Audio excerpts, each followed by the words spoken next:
My flawless wedding gown felt like a shroud the moment I heard those muffled sounds. It wasn't the silence that broke me. It was the stolen breath of my groom mingling with the treacherous whispers of my soul sister. My life, Amelia's life, had finally settled into a perfect, undeniable grace. I was marrying Victor, the man whose sheer charisma and sharp intellect had swept me off my feet.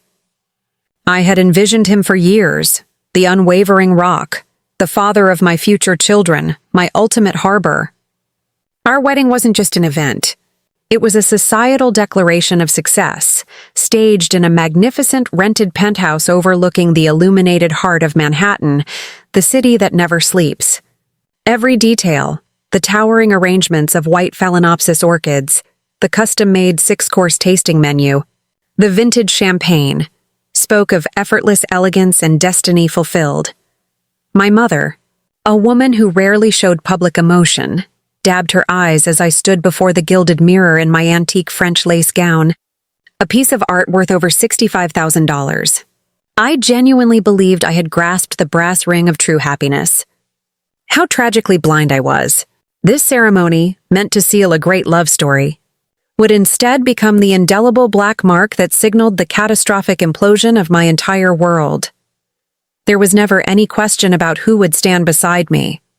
Serena, my best friend since the first year of college, was chosen as my maid of honor without a flicker of hesitation.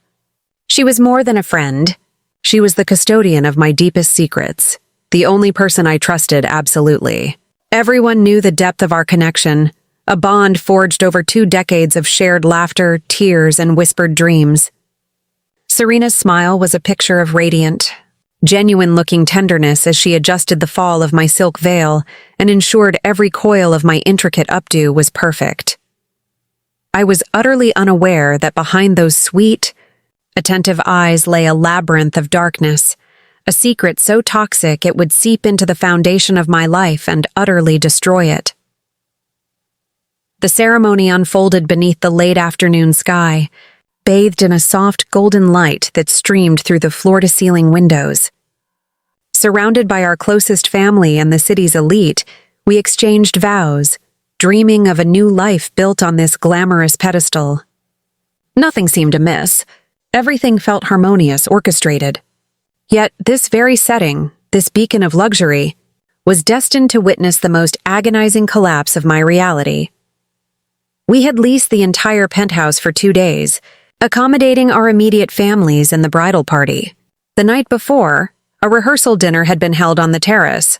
Soft music, twinkling string lights, and endless flutes of Veuve Clicquot. Victor had seemed relaxed, perhaps even tender, and Serena, as always, was glued to my side, a picture of supportive loyalty. No one suspected the seismic event preparing to shatter the calm facade. I went to bed that night, my heart swollen with expectation, mentally reviewing every perfect moment, convinced I was finally safe. I fell asleep late, a nervous yet jubilant bride-to-be.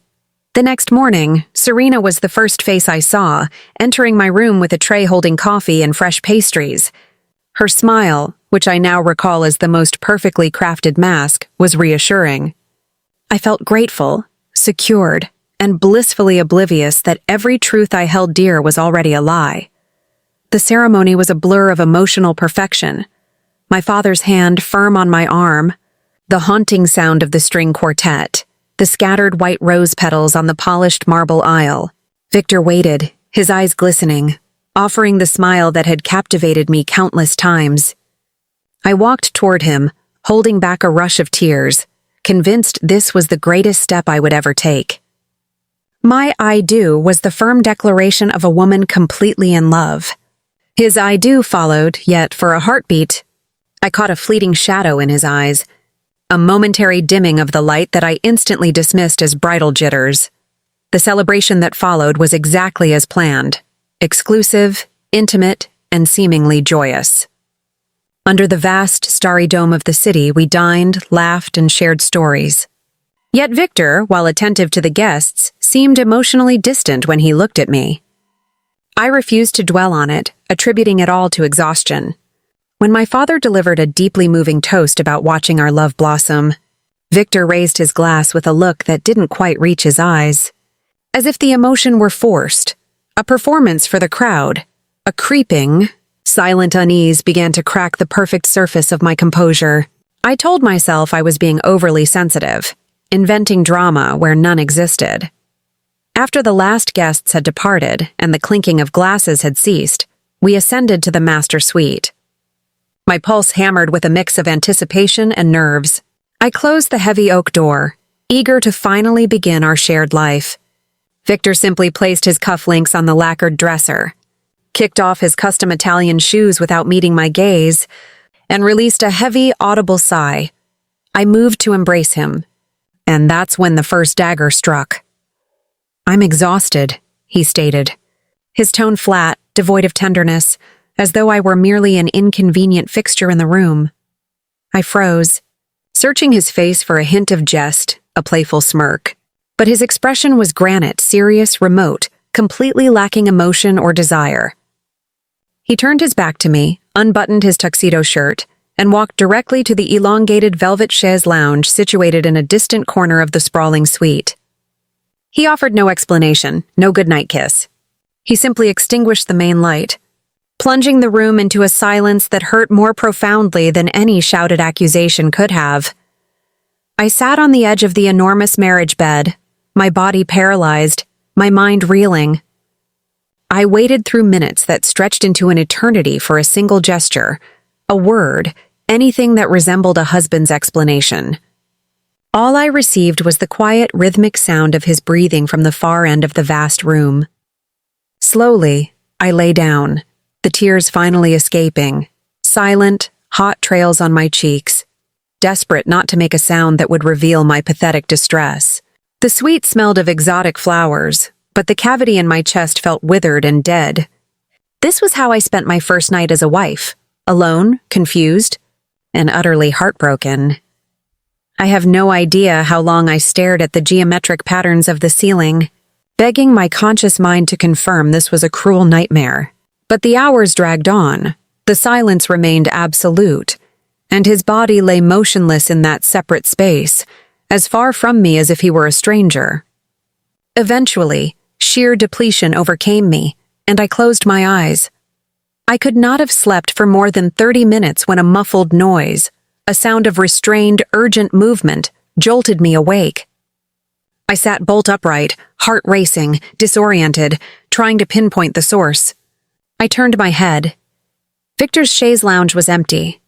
I slid off the bed, my bare feet finding the cool marble floor, a knot of icy dread tightening in my stomach. I crept to the door, opened it a crack, and heard the sound again. It was a short, stifled moan, a sound of desperate control, as if someone were violently attempting to suppress a cry. The hallway was dark, illuminated only by a faint, sickly light leaking from a room at the far end of the corridor. I stood motionless, trying to rationalize. A late-night talk show? A phone call? Anything logical. But deep within my gut, a chilling premonition whispered that I was about to hear something that would irrevocably shatter my life. I forced myself to move, inching along the plush carpet, and then I remembered. The room at the end was the private study, where Victor's father had stored some old papers. It was supposed to be completely unused tonight.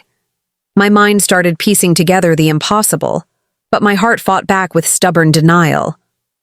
What was Victor doing in an empty study, in the middle of our wedding night? I took another step. The muffled sounds continued. I moved down the corridor with a pounding heart and a cold sweat beating on my back, focusing fiercely on silencing every single footfall. It was no longer just the noise that terrified me. It was the indisputable fact that Victor had abandoned me. And in that awful, dark corridor, I began connecting the loose threads. The details I had ignored, the looks I had excused. I didn't want to think the unspeakable, but my instinct had already taken over, and my soul sensed its impending destruction. I stopped directly in front of the study door, the door that should have been locked and dark, and felt my hands shake uncontrollably. From within, the noises persisted, softer now, more restrained, as if they knew they were being listened to.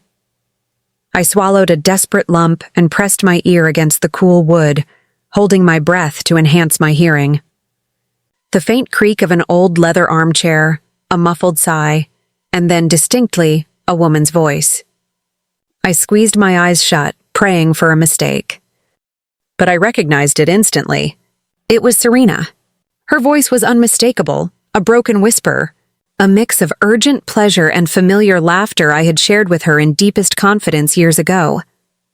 The shock was a physical blow to my chest, leaving me dazed, leaning against the cold wall. Every shared secret, every teenage promise of loyalty, every single memory of our 20-year friendship collapsed with that wretched sound. The worst, however, was still yet to come. I then heard his voice. Victor's deep, resonant, unmistakable voice, whispering Serena's name between low, guttural gasps that left no room for doubt. The world tilted beneath my feet. The elegant, sterile air of the penthouse grew thick, suffocating.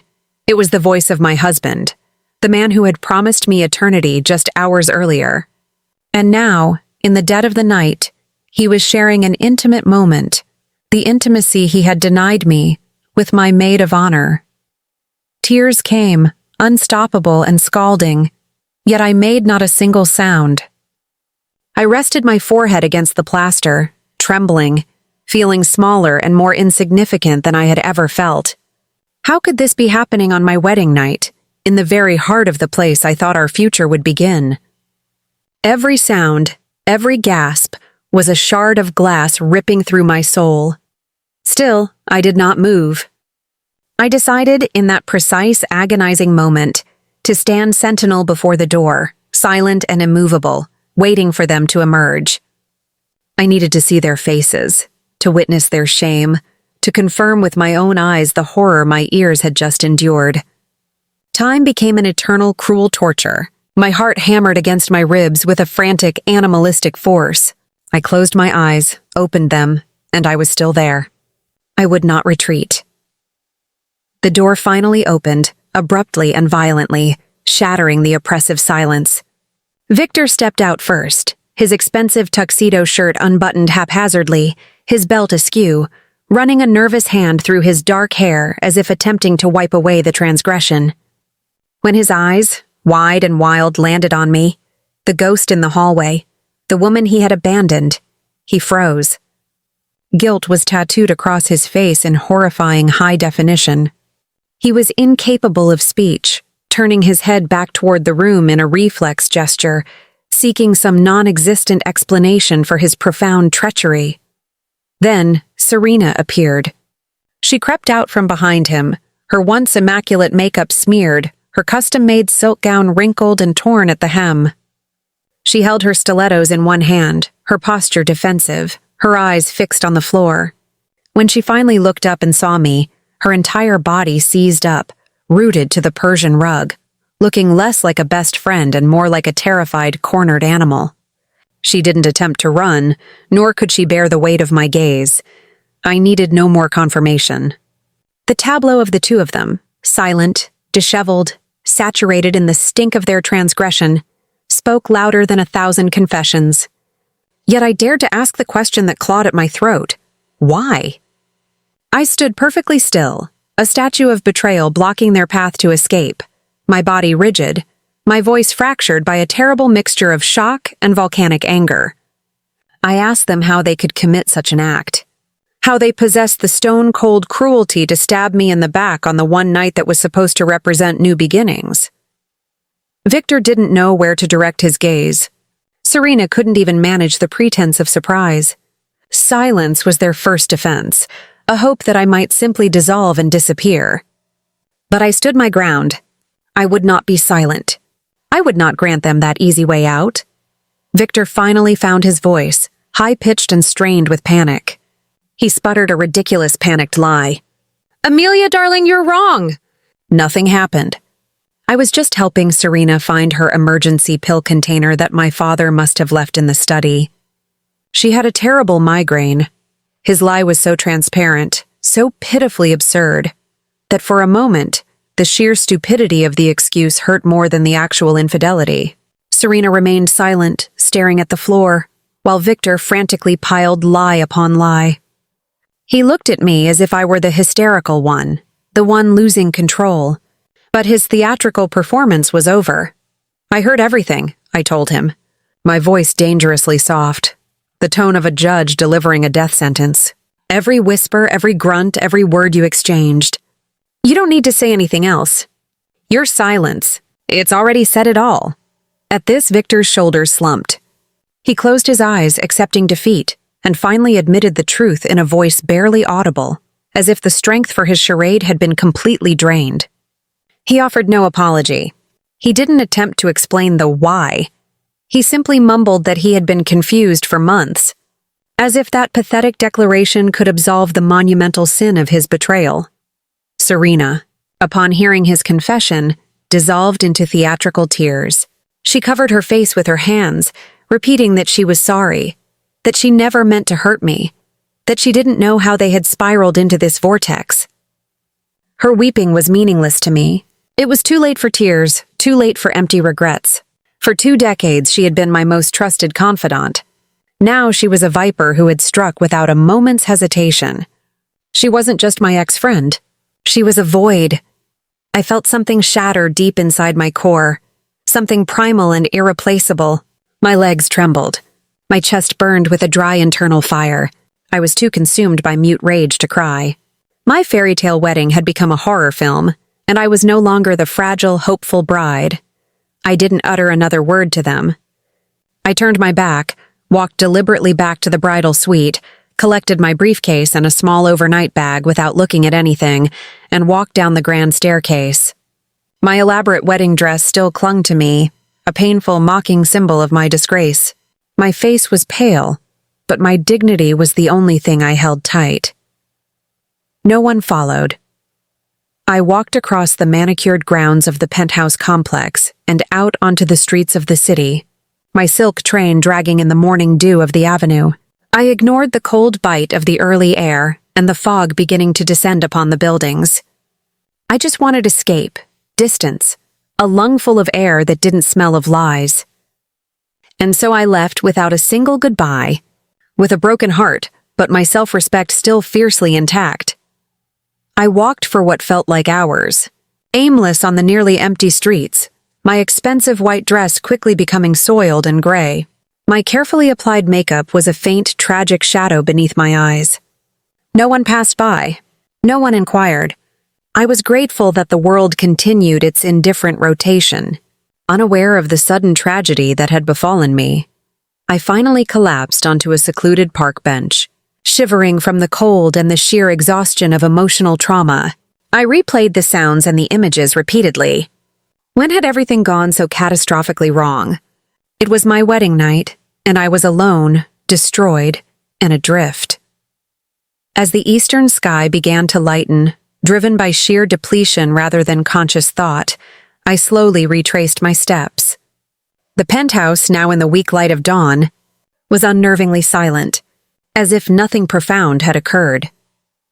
I entered through the service entrance, moving without sound, feeling like an intruder in the space that, hours before, had been the altar of my shattered dreams. I didn't know my next move, but a fierce, cold need for closure propelled me forward.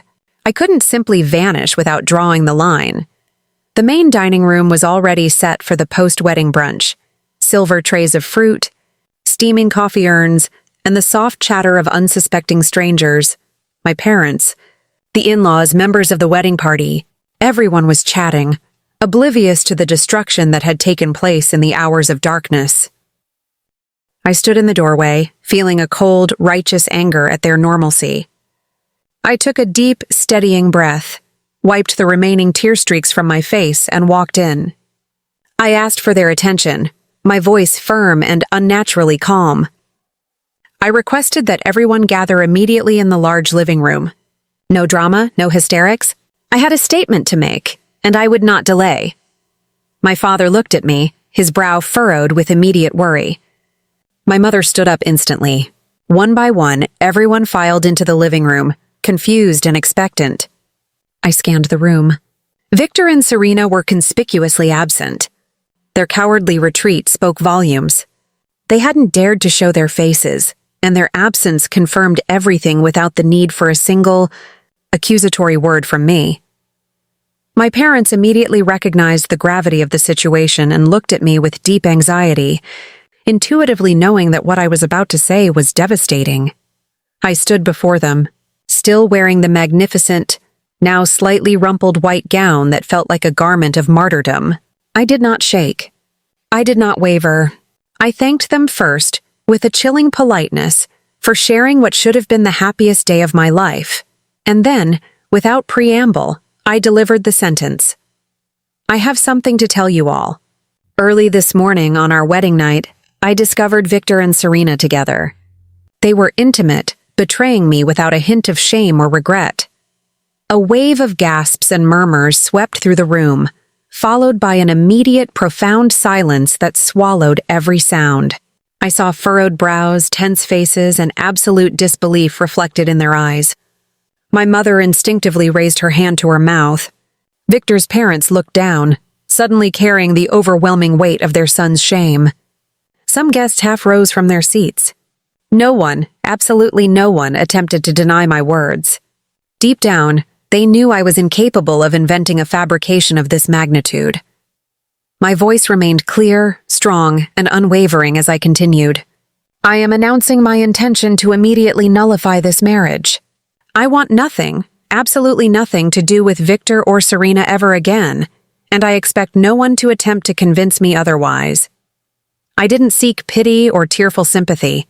I demanded respect for my decision. My father, bless his quiet strength, rose from his seat and wrapped me in a silent, firm embrace, a powerful gesture that communicated his pride and support. There were no protests. There were no defensive outbursts. They simply let me go.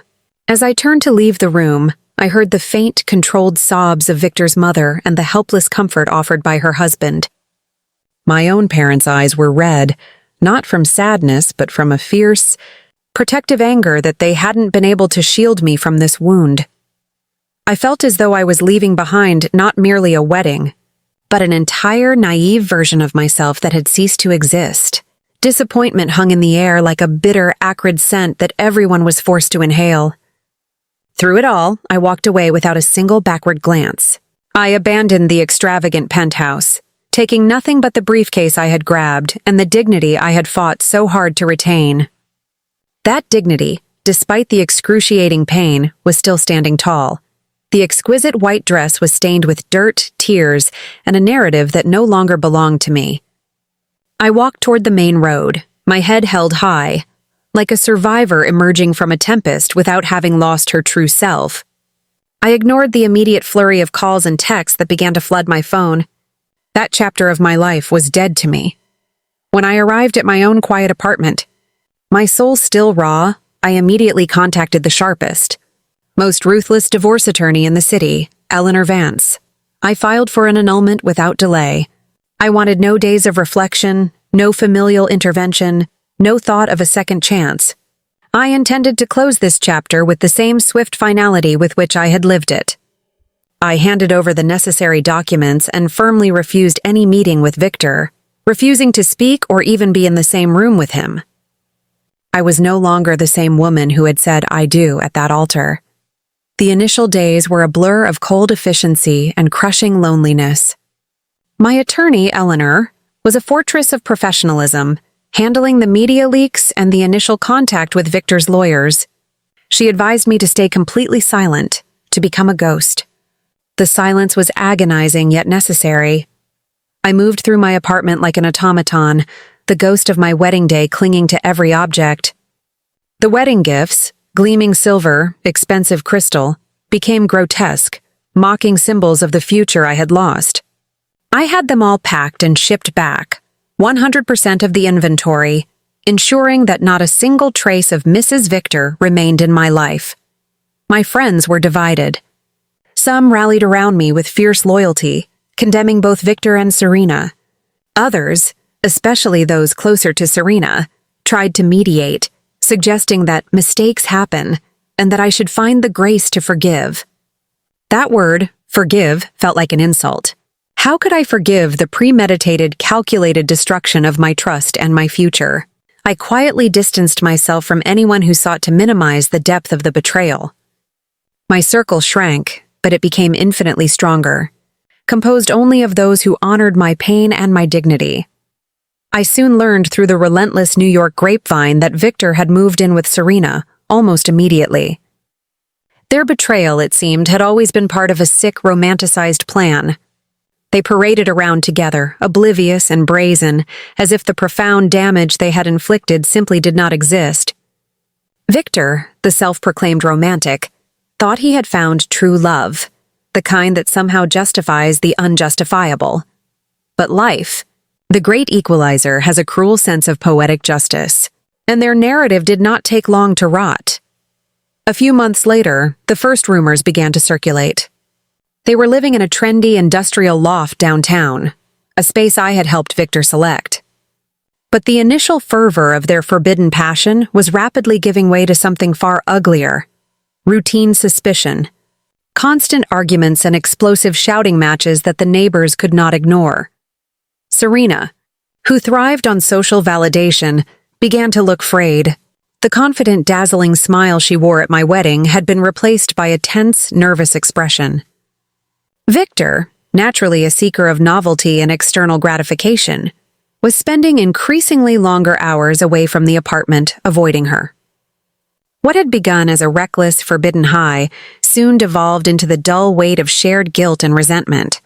She had destroyed a decades-long friendship for a man whose capacity for genuine love was fundamentally broken, and he was quickly growing bored with his prize. The pain, once a paralyzing torrent, began to solidify into a hard, cold core of determination. I realized that clinging to the identity of the betrayed wife was the final act of control Victor had over me. I fiercely refused to be a victim. My focus had to shift from the tragedy of the past to the blueprint of my future. I had spent my career as a high-level executive in corporate marketing, a role that demanded precision, resilience, and ruthlessness. I now channeled that formidable energy into a singular purpose: rebuilding my life, not just for survival, but for absolute, undeniable triumph. I liquidated several of my less liquid assets, consulted with my financial advisor, and made a monumental decision. I would stop working for others. I would launch my own high-end interior and architectural design firm. The firm's name? Aethelred Designs, derived from an Old English word meaning noble counsel, a subtle, constant reminder to trust my own judgment above all else. The act of building became my therapy. Instead of dwelling on Victor's lies, I immersed myself in floor plans, material sourcing, and budget spreadsheets. I launched the firm from a small but exquisitely designed brownstone office space I purchased in Greenwich Village, focusing exclusively on ultra-luxury residential projects. This was not a job. It was an act of personal, emotional architecture. Every beam I reinforced, every color palette I chose, was a deliberate step away from the fragility of my former life. I surrounded myself with a team of brilliant, highly ethical professionals, talented young architects, meticulous builders, and a fiercely loyal operations manager named Carol, a 70-year-old dynamo who had seen it all. Carol became my anchor, a woman who understood that my drive was fueled by something much deeper than ambition. Meanwhile, the whispers about Victor and Serena grew louder. Their move-in phase, initially heralded by lavish photos on social media, had completely stalled. The loft, which they had furnished with Victor's expensive but impersonal taste, was becoming a prison. Serena, now cut off from most of our old social circle, the ones who truly mattered, was suffering the crushing weight of isolation. Her life, once vibrant and public, was now confined to the four walls of their resentment-filled apartment. The irony was not lost on me. Serena had destroyed a genuine, unconditional friendship for a fleeting, dishonest passion. Now she was experiencing the profound loneliness of having alienated everyone who truly cared. The betrayal had cost her much more than it had cost Victor, who still had his business and his charming, though tarnished, facade. Victor, ever the shallow narcissist, quickly began to resent Serena. The thrill of the chase was gone, replaced by the reality of having to live with the co-conspirator of his greatest failure. He started seeing her not as the object of his desire, but as the living, breathing reminder of his public disgrace. Their interactions, as reported by acquaintances who refused to choose sides, were brittle, sharp, and increasingly public. One evening, my assistant cautiously showed me an article from a minor gossip site. It featured grainy photos of Serena looking tearful and distressed outside their loft, while Victor hurried past her without a glance. The accompanying text described their relationship as Manhattan's most toxic and short-lived romance. I read it with clinical detachment. There was no satisfaction, only a profound sense of clarity. The relationship was built on a foundation of deceit, and the entire structure was destined to crumble. It was less about revenge and more about predictable Newtonian physics. For every action, there is an equal and opposite reaction. I was too busy building my own empire to be concerned with their inevitable collapse. Aethelred Designs secured its first major contract, a historic townhouse renovation in the Upper East Side. The sheer magnitude of the project demanded my undivided attention. Pulling me completely out of the emotional quicksand of my past, I worked relentlessly, often clocking 18-hour days, not out of desperation, but out of a fierce, almost spiritual commitment to excellence. The fatigue was a welcome anesthesia, a powerful counterbalance to the lingering emotional trauma. My lawyer, Eleanor, finalized the annulment quietly and efficiently, securing a non-disclosure agreement from Victor and Serena that prohibited them from ever discussing the circumstances of our non-marriage. It was a strategic victory. They were forced into silence while my public narrative remained one of quiet resilience. The marriage was legally voided as if it had never existed, a clean slate purchased at the highest price of my innocence. The only remaining artifact of that catastrophic day was the wedding ring. Victor's lawyer sent it back in a small velvet box, a magnificent 3-carat cushion-cut diamond that had felt like a promise. I looked at it not with sadness, but with a strange, detached curiosity, like observing a piece of ancient history. I decided not to sell it immediately. Instead, I placed it deep inside a secured safe deposit box. It was a tangible trophy of the war I had won, the war for my own soul.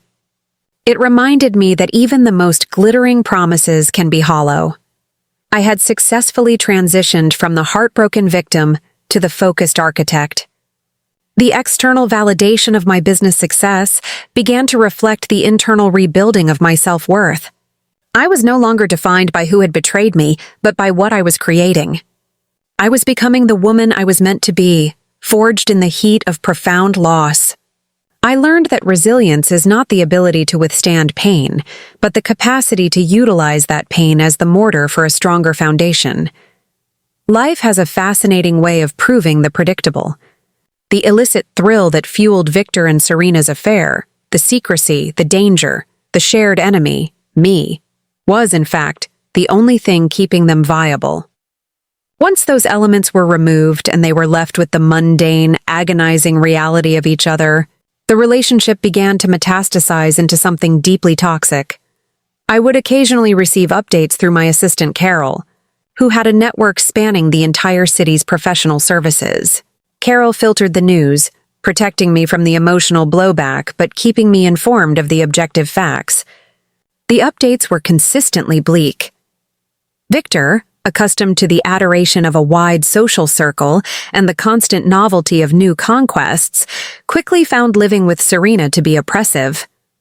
The initial intoxicating rush of true love quickly became a claustrophobic existence defined by suspicion. He started to accuse Serena of being overly possessive, of monitoring his phone calls, and of constantly reminding him of the sacrifice she had made, the loss of her best friend. Their trophy of illicit passion was now an irritating, constant reminder of their shared disgrace. Serena, conversely, had invested everything into Victor. She burned her most significant emotional bridge for him, and now she was desperate to justify the cost. She needed Victor's constant presence and devotion to validate her terrible choice. When he was aloof or late, her anxiety would trigger enormous public fights. The walls of their chic, concrete loft were thin. And the neighbors often complained of screaming matches that sounded less like a lover's quarrel and more like a war zone. The social fallout for Serena was far more severe than for Victor. As a successful businessman, Victor could still navigate professional circles, albeit with a slight tarnish. For Serena, the social landscape, her entire currency, had evaporated. Her former friends, the women who had stood by me, had completely iced her out. She was uninvited from charity galas, removed from group chats, and generally treated as a pariah. She was the definition of social contagion. I learned that she attempted to reach out to several mutual acquaintances, trying to spin a narrative where I was the controlling one, and she was the victim of an overwhelming, irresistible love. But her story held no weight. My quiet dignity and the swift public nature of my annulment had spoken volumes. My silence had become my armor. The sheer loneliness must have been terrifying for Serena. She started drinking heavily. She lost her job as a high-end events planner because her emotional instability was compromising her work. She was spiraling into financial distress, completely reliant on Victor, which only fueled her resentment and his contempt. I remember Carol passing me a brief, one-sentence update. Serena tried to attend the Women in the Arts luncheon today. They discreetly escorted her out. I felt a brief surge of something, not triumph, but a heavy, quiet sadness. The woman I had loved like a sister was self-destructing, not because of me, but because the foundation of her life was built on deceit. She thought she was winning the grand prize, but she had only inherited a toxic wasteland. The ultimate tragedy, the one that revealed Victor's true, unredeemable nature, occurred 9 months after our annulment. Victor had always been an opportunist, constantly seeking new validation. Serena was simply the new, exciting object, but the excitement had long worn off. He needed a fresh source of ego-stroking, someone who didn't know the sordid history, someone who saw him as the successful, charming businessman he projected. I received a detailed email from my lawyer, Eleanor Vance, not for business but as a courtesy. The headline was devastatingly simple. Victor had cheated on Serena. He had started an affair with a much younger woman, a junior analyst at a competing firm, someone completely outside our shattered social circle. He hadn't bothered with an explanation. He simply left the loft one Tuesday morning, taking his best suits and his golf clubs, leaving behind only a brief, dismissive note on the marble kitchen counter. The note contained a vague lie about needing space and clarity. Serena was left alone, blindsided, and completely devastated. The man for whom she had sacrificed her best friend, her reputation, and her entire sense of security, had discarded her with less regard than an old pair of shoes. He had repeated his pattern with ruthless precision. It was never about love, passion, or destiny. It was solely about Victor's relentless ego and his need for validation. The full, sickening circle of karma was complete. Serena finally understood the bottomless humiliation I had felt on my wedding night. She was now the one staring at the empty space where her partner should have been, left alone in the wreckage of a life built on betrayal.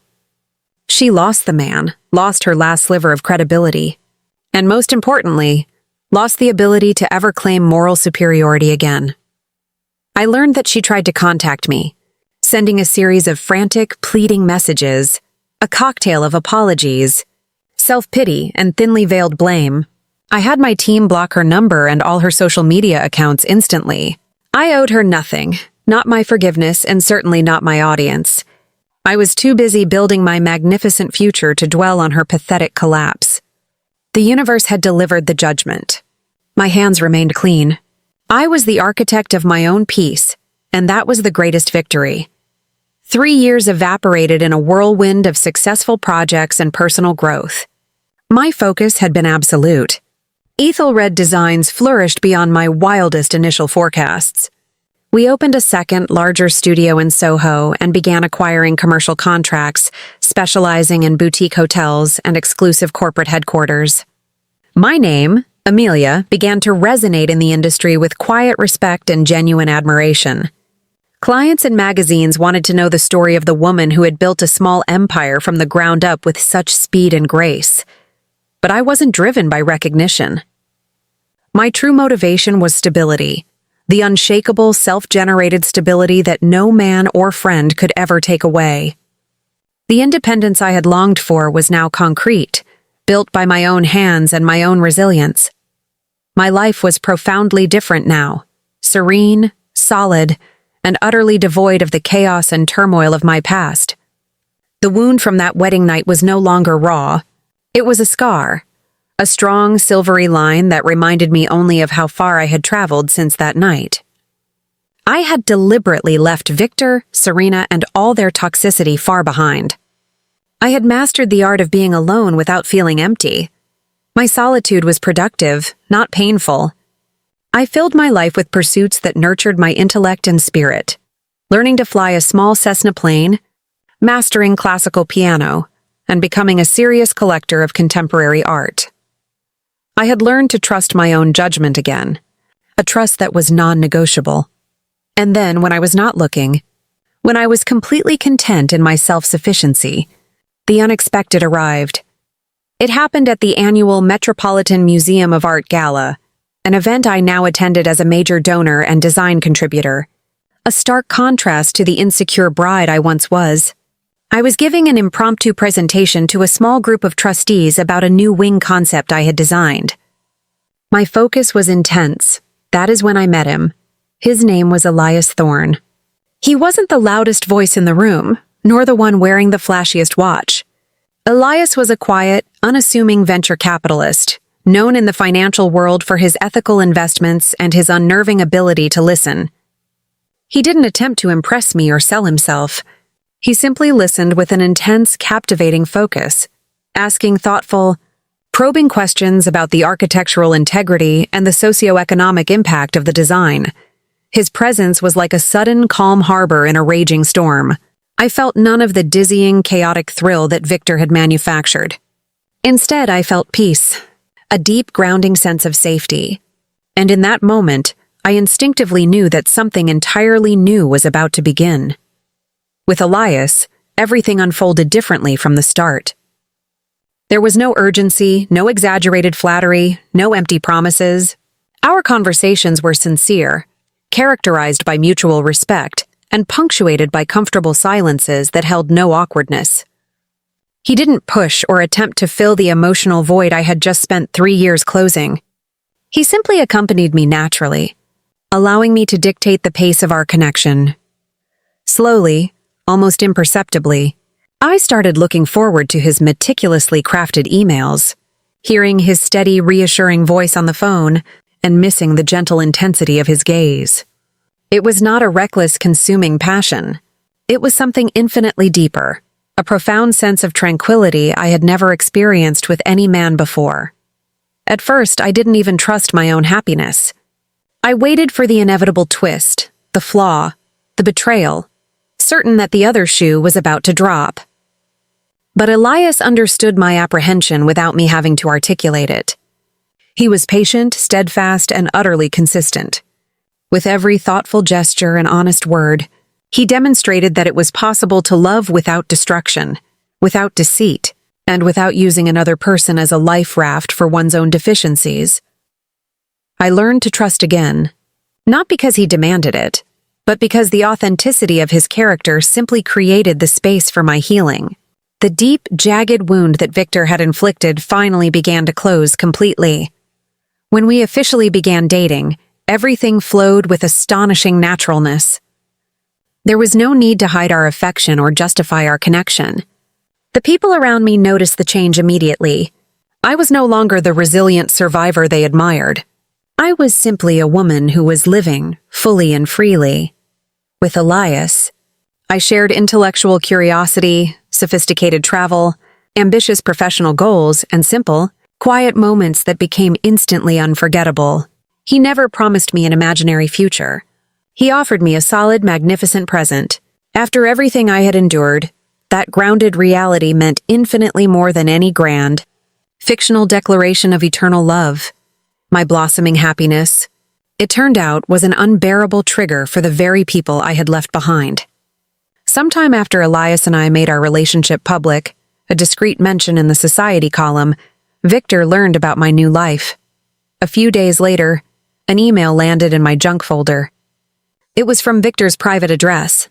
My secretary flagged it following protocol, but I told her to send it through.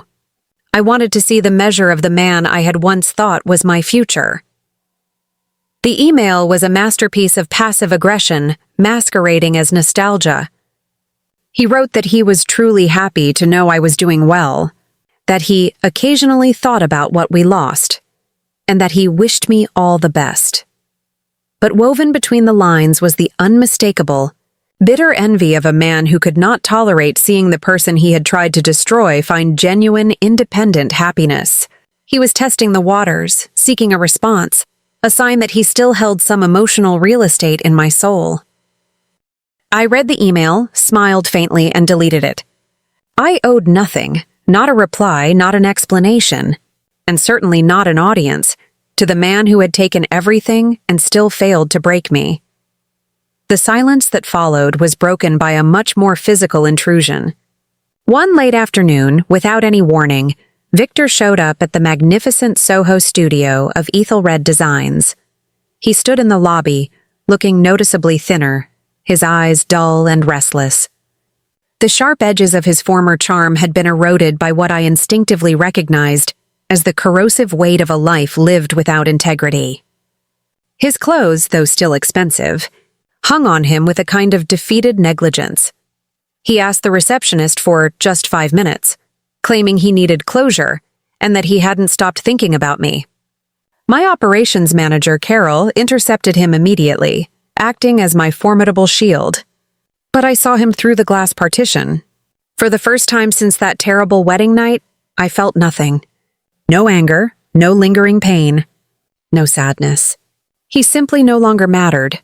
I signaled to Carol to let him in, but only after she had positioned herself squarely at the door. I wanted this final confrontation to take place entirely on my own territory. 5 minutes, Victor. Talk fast.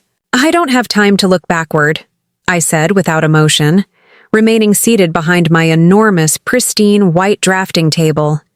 He launched into a practiced speech, a desperate performance of self-pity. He admitted he had made a colossal mistake, that he had been a coward, that he had lost me because he didn't know how to appreciate the treasure I was.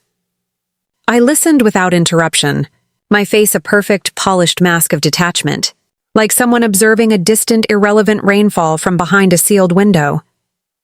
When he finished his rehearsed mea culpa, I looked at him directly, my gaze steady and unflinching. "Victor," I began, my voice calm, "you no longer hold any power over me. We, as a couple, ceased to exist 3 years ago. You should not labor under the delusion that you can reclaim what you yourself utterly destroyed." I made it excruciatingly clear that there was no room for him in my present, let alone my future. There were no insults, no raised voices, only a firm, icy, and absolute refusal. Victor attempted a wavering smile, as if he still believed his old charm could make me falter. But the man who had once made my heart tremble with excitement now looked small, foreign, and utterly irrelevant. "I need you to leave now," I stated, and this time, my words were the final closing of a heavy vault door. His eyes filled with a contained, frustrated fury, not because he was genuinely sorry, but because he couldn't stand the sight of my effortless, immune happiness. He mumbled something spiteful about how quickly I had moved on, as if my healing was yet another betrayal. But his words simply slid off me. What would have shattered me 3 years ago barely registered now. He left without a proper goodbye, his shoulders slumped, the realization sinking in that he had lost me forever. There was no going back to the naive Amelia. When the silence returned, I leaned back in my chair and took a deep, full breath. It was the cleansing exhale of a soul finally freed from its last tether. I didn't feel triumph or euphoria, only a profound sense of calm, the kind that comes when you have finally and completely closed the most agonizing chapter of your life without compromising your integrity. I was no longer a victim, a survivor, or anyone's ex-wife.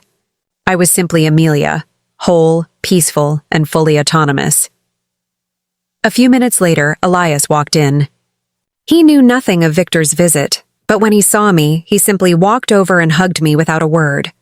He didn't need an explanation. He merely offered his quiet, solid presence, his unconditional support, and his steady love.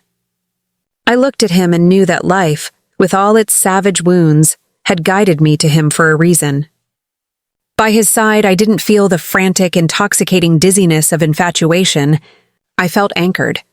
I felt home. And I finally understood the true, quiet meaning of love. My relationship with Elias was, in its very essence, an education in healthy attachment. Victor had represented a supernova of chaos, brilliant, consuming, and ultimately self-destructive. Elias was the steady, dependable light of the moon, ever-present, illuminating, and safe. Our dates were often simple, quiet evenings spent discussing economic theory, weekend trips to New England to look at centuries-old architecture, or just reading side by side in comfortable silence. There was no pressure to perform, no desperate need for validation. He didn't require me to prove my love, and I didn't demand he fill a void. We simply existed, mutually respectful and deeply connected. I remember one evening, a few months into our relationship, when I shared the full, unvarnished story of my wedding night betrayal. I was hesitant, worried that the sheer drama of it would taint his perception of me. I paused halfway through, waiting for the pity or the horror. Elias simply listened. When I finished, he took my hand, a strong, warm, reassuring grip, and looked me straight in the eye. "Amelia," he said, "I am deeply sorry for the pain you endured. But the most important thing you told me is what you did afterward. You didn't implode. You filed, you built, and you healed yourself. That is not the behavior of a victim. That is the behavior of a rare, deeply resilient woman. I didn't find you broken. I found you whole, and I chose you that way." His words became a cornerstone of my continued recovery. Elias never sought to save me or rush my healing. Instead, he validated the difficult, solitary work I had already done. He understood that trust, for me, was a structure that had to be built brick by patient brick, not a gift to be handed over on faith. I learned to trust his consistency. When he said he would call, he called. When he made a promise, he kept it. These small, undramatic acts of reliability slowly chipped away at the cynical shell I had built around my heart. With Victor, every high was followed by a crashing low. With Elias, there was only a steady upward climb toward mutual understanding. My professional life continued to soar. Aethelred Designs won the prestigious Silver Gavel Award for our innovative restoration work on a historical landmark. Elias was there at the award ceremony, not basking in the reflected glow, but simply standing slightly to the side, his presence a silent celebration of my achievement. I realized that true partnership is not about two halves making a whole, but two complete individuals choosing to walk the same path, celebrating each other's separate strengths. Victor had tried to make me his dependent. Elias treated me as his intellectual, emotional, and professional equal. I couldn't help but reflect on Serena. I learned, through the same quiet channels, that she had completely withdrawn from public life. After Victor left her, she lost the expensive loft and moved into a tiny, dilapidated apartment in an outer borough. She was completely isolated. The shame of being betrayed by the very man she had betrayed me for was a burden she couldn't shoulder. Her final act of despair, as I heard from a friend who still checked on her mother, was a desperate, failed attempt to contact Victor's parents, begging for financial help. They, too, turned her away. She had finally learned the agonizing truth of profound loneliness. No one forgets a betrayal of that magnitude, not just because of the act, but because of the calculated cruelty of its timing. She was left without a partner, without a home, and without the single most valuable thing in life, credibility. I understood her pain, but I harbored no residual ill will. My non-forgiveness was not an act of hate. It was an act of self-preservation. They simply no longer occupied any space within my mental architecture. The greatest lesson of my rebirth was understanding that the strongest love is the one you cultivate for yourself. The unwavering commitment to your own worth becomes the center of your universe. Everything else, partner, friend, success, should only be a complementary adornment, never the gravitational center. I was living proof that pain is not the end of a story, but often the necessary, brutal beginning of a magnificent, unimagined new chapter. The ruins of my old, naive self provided the fertile ground for me to rebuild, firmer, wiser, and infinitely freer. 4 years had passed. Our anniversary, Elias's and mine, was a quiet dinner at home, cooked by him. It felt more meaningful than any lavish spectacle. We talked about future plans, not just for us, but for my firm, Aethelred Designs, which was now expanding internationally, setting up its first European office in London. I had achieved a level of financial and emotional independence that surpassed even my corporate dreams. I was in my early 50s and I felt younger, sharper, and more confident than I ever had in my 20s. I had navigated the treacherous waters of profound betrayal and emerged not just afloat, but commanding my own magnificent vessel. This stability was precisely what Victor, the agent of chaos, could not comprehend. His ego needed the narrative of me as the heartbroken, struggling victim. When he saw my name in Forbes magazine, lauded for my innovative, ethical approach to design, he was forced to confront the fact that his actions hadn't destroyed me. They had merely accelerated my metamorphosis. His final attempt at communication arrived unexpectedly, not via email or a physical appearance, but through a mutual acquaintance, a high society lawyer named Philip, whom I hadn't spoken to in years. Philip called me, clearly uncomfortable. "Amelia, I hate to be the messenger, but Victor," he asked me to reach out. "He's claiming he's in some financial trouble, something about an SEC inquiry, and he mentioned that if you were to speak on his behalf, or even just touch base with him, he might be able to stabilize." The plea was naked, desperate, and predictable. Victor was sinking, and in his characteristic narcissism, he believed my success was somehow owed to him, and that I, his former pawn, would still rush to save him. "Philip," I replied calmly, "thank you for calling. Please inform Victor that I am not his reference, I am not his savior, and I am not available for consultation. His past is his responsibility, and my future is mine. I hope he finds the strength to face his consequences alone." I hung up, feeling a powerful sense of finality. This wasn't about revenge. It was about boundaries. I realized that my refusal to engage, my quiet insistence on dignity, was the most powerful act of self-love I could perform. I also thought briefly of Serena. The last update I received, now nearly a year old, was that she had left Manhattan entirely, moving to a small, forgotten town on the West Coast, working an anonymous job. She had been exiled not by me, but by her own choices. I wished her peace, but I knew that peace would only come when she stopped seeking external validation and started facing the truth of what she had become. The real education in my journey was the understanding that the pain of betrayal is finite, but the strength born from that pain is infinite. I learned that the process of being broken apart, of having all your false assumptions about life, love, and loyalty ripped away, is terrifying, but it also creates the necessary space for truth to take root. I had been reborn. Today, I can look back at the box of memories, the one containing the wedding invitation, the dried white rose from my bouquet, and the 3-carat diamond ring, and feel zero resentment. I embrace those memories. They are not tokens of torture, but testaments to a past version of myself that died that night, giving way to the formidable, peaceful woman I am today. I do not look for anyone's approval in my eyes anymore, nor do I seek the naive fairy tale love I dreamed of as a child.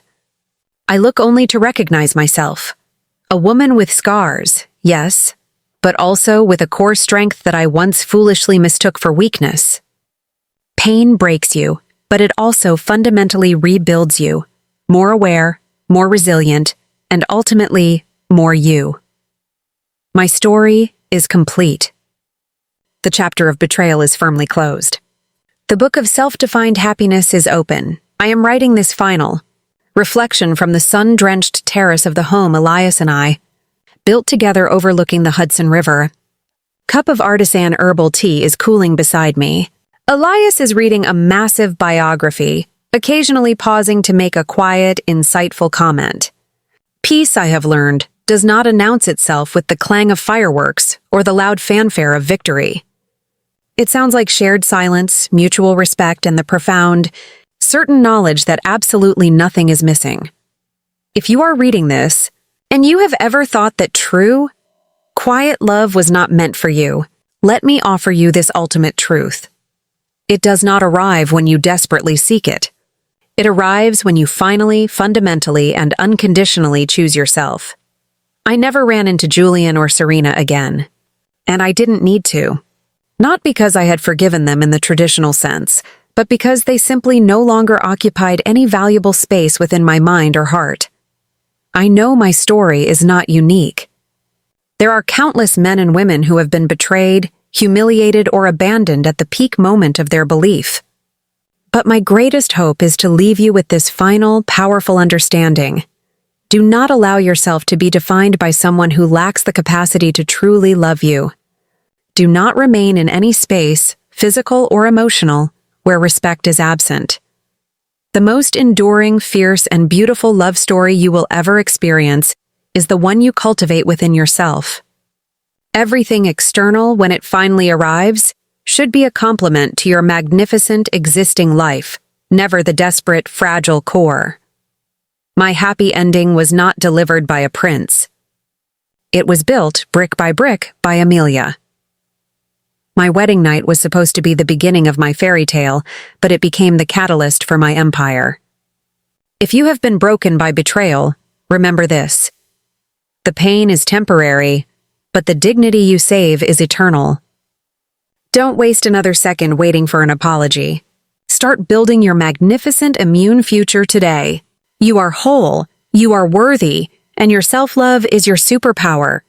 If this story of resilience resonated with the quiet warrior within you, please hit that like button, share this message with someone who needs to hear it, and subscribe to our channel. I'll be here next week, ready to share another profound lesson from the labyrinth of life.